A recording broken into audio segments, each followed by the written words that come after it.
Les premiers astronautes avaient à peine une chance de revenir. À la fin des années 1950, la conquête de l'espace battait son plein. Les États-Unis et l'Union soviétique se livraient une guerre féroce de technologie et de prestige.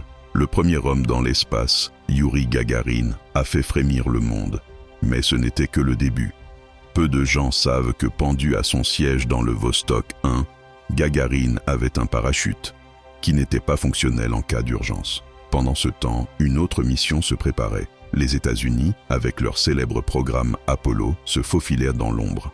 Ils cherchaient non seulement à atteindre la Lune, mais aussi à y rester, un défi colossal. En 1964, une surprise frappa. Un prototype de vaisseau spatial a été perdu à cause d'un simple oubli. Les ingénieurs avaient négligé de verrouiller les portes lors d'un test, une erreur qui aurait pu coûter la vie à des astronautes.